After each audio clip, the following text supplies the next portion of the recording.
तो देखिए जी, time management या फिर शादी के बाद वाली जो घर संभालने वाली जो ट्रेनिंग होती है ना, वो कहीं पे कोर्स उसका नहीं मिलता है, कोर्स नहीं किया जाता है उसका।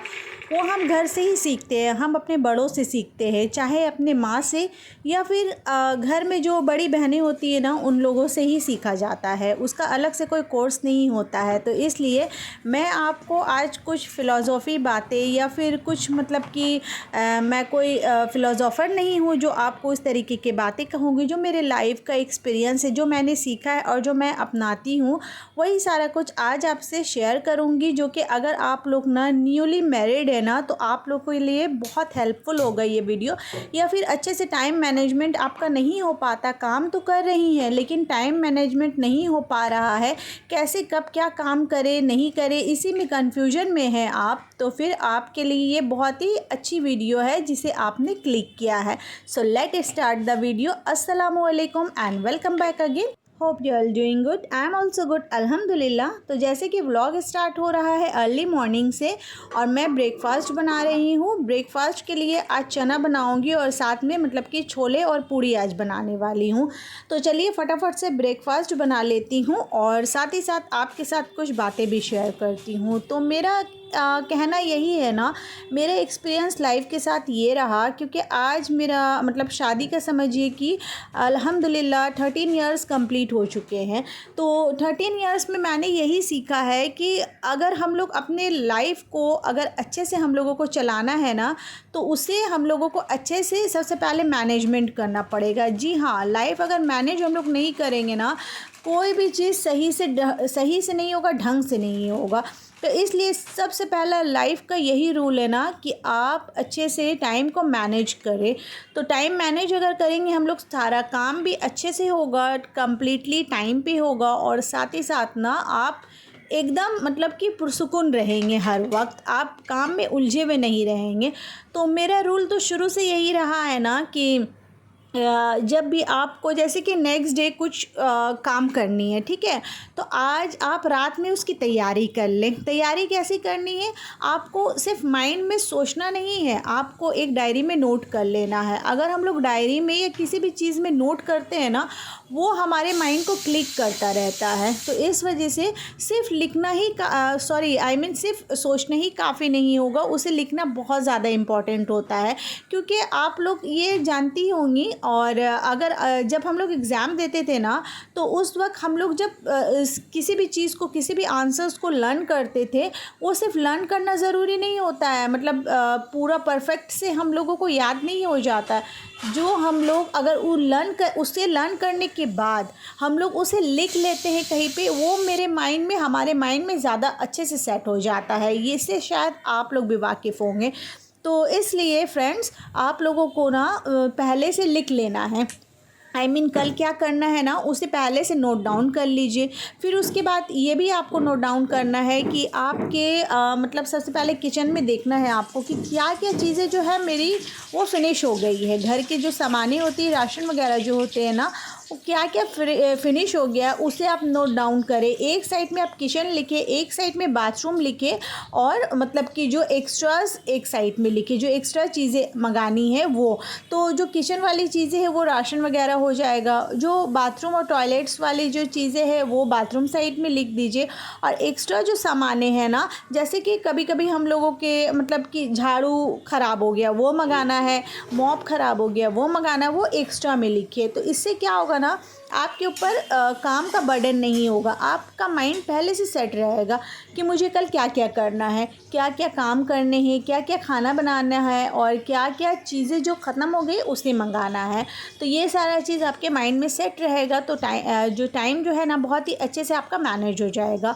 तो आप लोग ज़रूर से ज़रूर एक बार ये करके देखिएगा फ्रेंड्स। इंशाल्लाह मुझे तो बहुत हेल्पफुल होता है और उम्मीद करती हूँ आप लोगों को भी वो ना बहुत ज़्यादा हेल्पफुल होगा। तो फिर उसके बाद ना मैं तो डेली रूटीन जैसे आपके साथ शेयर कर ही रही हूँ। तो ये जो इस तरीके से जैसे मैं बनाती हूँ ना, बहुत ही सिंपल तरीके से चना मैं बनाती हूँ। तो ये चना बनाने के लिए ना जस्ट मैंने इसे सबसे पहले बॉईल कर लिया था नमक दे करके। उसके बाद ना एक प्याज को अच्छे से थोड़ा सा ब्राउन किया। ब्राउन करने के बाद इसमें ना टमाटर मैंने दे दिया। टमाटर देने के बाद इसमें मैं देखिए अभी दे रही हूँ रेड चिली पाउडर, और उसके साथ में टर्मरिक पाउडर दे दूँगी। उसे अच्छे से मिक्सअप कर लेना है, और थोड़ा सा इसमें जिंजर गार्लिक का पेस्ट दे देना है। ज़्यादा नहीं, एकदम थोड़ा सा पेस्ट होगा इसमें ज़रूरत लगता है। तो थोड़ा सा जिंजर गार्लिक का पेस्ट दे करके इसे अच्छे से मिक्सअप कर लेना, अच्छे से भून लेना है। जब ये भुनाई हो जाएगा ना, तो चना और आलू जो आपने गला करके रखा ना उसे इसमें डाल दीजिए। एज़ इट इज़ सिंपल, बहुत ही मतलब सिंपल तरीके से मैं बनाती हूँ, और ये टेस्टी भी होता है। तो देखिए ये जो है ना, इस तरीके से मैंने मसाला को भून लिया था। अब मसाला भून गया है मेरा, तो इस वजह से अब चना और ये आलू इसमें डाल दूँगी, और इसे ना चम्मच की हेल्प से ना आलू को अच्छे से मैश कर दूँगी। तो वो ज़्यादा उसका ग्रेवी जो है ना एकदम गाढ़ा गाढ़ा सा हो जाता है। तो इस तरीके से ज़रूर करके देखिएगा। और आप लोग अगर कच्चा आलू इसमें डालते हैं ना, तो वैसा बिल्कुल भी मत डालिएगा, वैसा ज़्यादा टेस्टी नहीं होता है। मैं ना हमेशा चना के साथ आलू को भी बॉईल कर लेती हूँ। वो डालने से ज़्यादा ग्रेवी भी इसका थिक होता है, और साथ ही साथ खाने में भी टेस्टी होता है। सो टॉपिक पे चलते हैं आप। तो टॉपिक यही था ना, टाइम मैनेजमेंट। तो अगर हम लोग इस तरीके से करेंगे ना, हमारा दिन जो है बहुत ही पुरसुकून गुजरेगा। और फिर उसके बाद अगर सुबह में देखिए, फिर सुबह का अगर मैं बता दूं, तो सुबह में काम करते करते ना, जैसे कि मैंने अगर कुछ सब्ज़ी चढ़ाई है, जैसे फॉर एग्जांपल मैंने अभी चढ़ा दिया है चना को गलने के लिए, ठीक है। तो चना अभी हो रहा है, तो उसी दौरान हम लोगों को क्या करना है ना, घर को डस्टिंग कर लेना है। तो एक काम हो गया। फिर उसके बाद आप और अगर दाल चढ़ाती हैं कुकर में कुछ करने के लिए, तो वो अगर रख दी, तो वो एक हो रहा है। मतलब एक काम के साथ साथ, मतलब कि एक टाइम में आपका 2 से 3 काम आप कर सकती हैं। जैसे कि कुछ अगर सब्ज़ी चढ़ा दी हम लोग, तो उस वक्त हम लोग डस्टिंग कर लिए। ओके, डस्टिंग करने के बाद फिर जो टाइम बचा, सब्ज़ी अभी बनने में थोड़ा सा टाइम है, ऐसा अगर हमें लगा, तो हम लोग फट से लगा लेंगे कपड़े मशीन में डाल करके लगा लीजिए। तो उससे क्या होगा, आपका 1 टाइम में 3 वर्क जो है ना वो डन हो जाएगा। और यहाँ पे देखिए, आप सोचेंगे कि छोला पूरी मैंने बनाया, और ये जो है मैं फिर से ब्रेड और चाय क्यों कर रही हूँ। वो एक्चुअली ना बच्चों को मैं आज छोला और पूरी जो है वो लंच के लिए दे रही हूँ, और चाय और ब्रेड जो है ना बटर लगा के वो अभी मैंने उन्हें ब्रेकफास्ट के लिए दिया। तो चलिए जल्दी से बना लेती हूँ पूरी। और इस तरीके से ना, अगर आप लोग नीचे की तरफ ना अगर रख देंगे कोई कपड़े, तो ये ना बेलन और जो चौकी है ना वो हिलेगा नहीं, और बहुत ही जल्दी जल्दी से ना आपका जो रोटी या चपाती या पूरी कुछ भी है ना बन करके रेडी हो जाएगा। तो चलिए अब उन लोगों के लिए लंच भी बना करके रेडी कर लेते हैं। तो इस तरीके से कर लेती हूँ मैं, टाइम मैनेज हो जाता है। और साथ ही साथ ना देखिए, तो सुबह में इस तरीके से काम कर लेती हूँ, सुबह में ऐसा कर लेती हूँ। जैसे मैंने आपको बताया कि खाना बनाती रहती है, उसके साथ साथ डस्टिंग वगैरह, और उसके साथ कपड़े भी लगा देती हूँ। और फिर उसके बाद और एक काम मैं आपको बता दूँ, रात में जब आप सोने जाएंगे ना, तो उस वक्त सारा कुछ तो आप सेट कर लिए कि हाँ मुझे कल ये काम करना है। उसके बाद खाना बनाने का जो आप मेन्यू आपने जो सेट किया है ना, उसी हिसाब से आपको रात में वेजिटेबल्स भी कट कर लेने हैं। मैं अक्सर यही करती हूँ, वेजिटेबल्स या फिर अनियन हुआ, अगर अनियन फ्राई वाला कुछ आइटम रहता है ना, तो मैं रात में उसका बिरिस्ता बना लेती हूँ, अनियन को फ्राई कर लेती हूँ। फिर उसके बाद में अनियन को कट करके रख लेती हूँ। तो और फिर वेजिटेबल्स को मैं कट करके रख लेती हूँ। इससे काम इतना ज़्यादा इजी हो जाता है ना, कि मतलब बता ही नहीं सकती हूँ मैं आप लोगों को। बहुत ज़्यादा काम जो है ना वो इजी हो जाता है। तो इसी तरीके से मैं कर लेती हूँ। तो मैंने सोचा कि मैंने अपनी प्यारी बहनों को भी ये मतलब जो ट्रिक है ना वो बता देनी है। अगर मैं बता दूँगी तो आप लोगों को भी मतलब कुछ आइडिया आ जाएगा, तो आप लोग भी ऐसे कर सकते हो। तो खैर अभी बच्चों का टिफ़िन जो है ना वो मैं जल्दी से पैक कर रही थी। तो बच्चों का टिफ़िन पैक कर दे रही हूँ, और उन लोगों से मैंने कह दिया है कि पूरी और जो ये छोले बनाए हैं ना ये अच्छे से खा लेना, क्योंकि ना अक्सर बच्चे जो है वो टिफ़िन मतलब कि छोड़ देते हैं। बड़ा बेटा तो अल्हम्दुलिल्लाह फिर भी खा लेता है, छोटा वाला बेटा जो है ना वो ज़्यादातर जो ऑयली चीज़ होते हैं ना वो खाना पसंद नहीं करता है। पर कभी कभी तो ये सब चीज़ मिला करके देना चाहिए ना, तभी तो उन लोगों का आदत रहेगा। तो इस तरीके से हो गया था, उन लोग चले गए। फिर दिन का मैंने लंच वगैरह करके थोड़ा सा रेस्ट लिया। फिर उसके बाद मैं उठ गई थी अभी, और उठने के बाद ना अब बच्चे जो है अब आने ही वाले हैं, तो मैंने सोचा कि चलो आज थोड़ा सा कुछ शाम का नाश्ता बना देती हूँ। तो आज जो है ना नाश्ते में मैं बना रही हूँ, देखिए सबसे पहले कैरेट को मैं अच्छे से इसमें ग्रेट कर लूँगी। फिर इसमें मैं क्या बोलते हैं कैप्सिकम दूँगी, और जो अंडे हैं अंडे दूंगी, और फिर कुछ कुछ मतलब कि मसाले जो बेसिक मसाले दे दूंगी। देने के बाद ना मैं आज बनाने वाली हूँ फ्रेंच टोस्ट। तो जो ब्रेड से ना टोस्ट बनता है, फ्रेंच टोस्ट जो है पहले भी मैंने आपके साथ शेयर किया है, पर बहुत ज़्यादा टाइम हो गया इसलिए शायद आप लोगों को नहीं याद होगा। पर इस तरीके से फ्रेंच टोस्ट बनाने से ना बहुत टेस्टी होता है।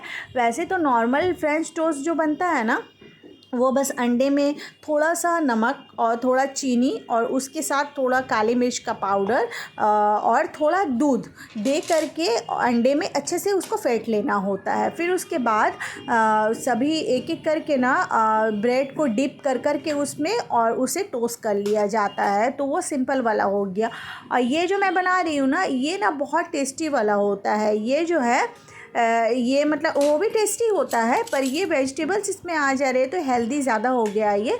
तो इसमें मैं कुछ वेजिटेबल्स दे देती हूँ, और उसके बाद सेम इंग्रेडिएंट्स रहता है, मसाले नहीं, बस नमक और काली मिर्च का पाउडर। और फिर उसके बाद इसे अच्छे से फेंट लेती हूँ। फेंटने के बाद ना इसे डिप करूँगी कर करके, ऐसे एज इट इज़ इसे अच्छे से फ्राई कर लूँगी। और इसे फ्राई जब भी कीजिएगा ना बटर से कीजिएगा, बटर से करने से इसका टेस्ट ज़्यादा इन्हेंस होता है, इसलिए मैं यही प्रेफर करूँगी कि बटर से ही इसे फ्राई कीजिएगा। तो चलिए इसे भी आज मतलब शाम का नाश्ता भी जो है कुछ स्पेशल बना लेती हूँ। तो जल्दी जल्दी से चलिए बना लेते हैं, बिकॉज़ टुडे इज़ फ्राइडे। तो फ्राइडे का जो नाश्ता या फिर लंच या फिर डिनर मैं चाहती हूँ कि थोड़ा मतलब अच्छा सा बने। तो इसके वजह से मैं फ्राइडे को कोशिश करती हूँ कि कुछ अच्छा बना लेने का। तो चलिए अब इसे बना लेती हूँ।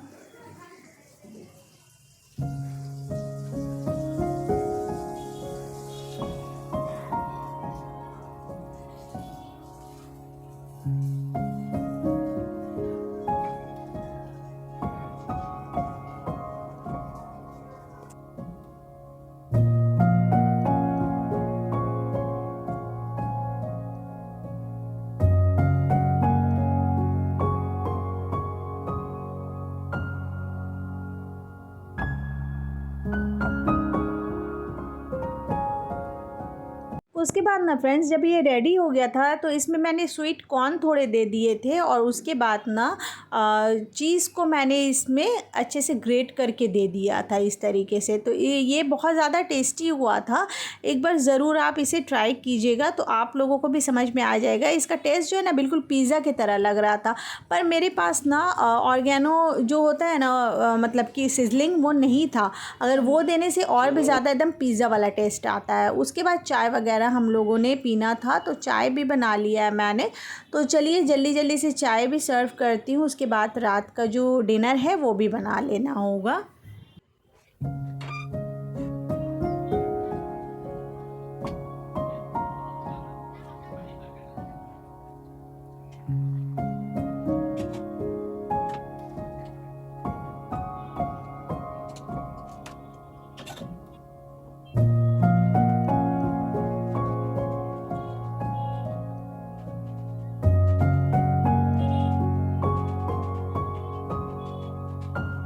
तो फ्रेंड्स जैसे कि मैं आज बनाने वाली हूँ डिनर में चिकन बिरयानी। तो चिकन बिरयानी का जो रेसिपी है पहले भी मैंने आप लोगों के साथ शेयर किया है। अगर आप लोग कहेंगे तो फिर से मैं इसकी रेसिपी जो है ना full recipe Kolkata style chicken biryani की वो इंशाल्लाह ज़रूर आपके साथ शेयर करूँगी। तो चलिए चिकन बिरयानी बना करके रेडी करते हैं। उसके बाद उम्मीद करती हूँ कि आज का थोड़ा बहुत जो मैंने आपके साथ शेयर किया, अपनी शेयरिंग मैं जो करती हूँ ना, तो वो जो मैंने आपके साथ शेयर किया, आई होप आप लोगों को पसंद आया होगा। अगर पसंद आए थोड़ा सा भी पॉइंट, या फिर जो पॉइंट आपको लगा है कि गलत है, तो वो भी आप मुझे ज़रूर से ज़रूर कमेंट्स में बताइएगा फ्रेंड्स, भूलिएगा नहीं। तो देखिए अब जल्दी से चावल को भी अभी भिगो देती हूँ, क्योंकि ना चावल जो है कम से कम 1.5 से 2 घंटा अगर भिगोएगा ना अच्छे से तो बिरयानी ज़्यादा अच्छा होता है। सो आज के इस वीडियो को यहीं पे एंड करती हूँ। आई होप आज का व्लॉग आप लोगों को पसंद आया होगा। If you like this vlog then please do like share and subscribe. See you soon इंशाल्लाह। टिल देन अल्लाह हाफिज़।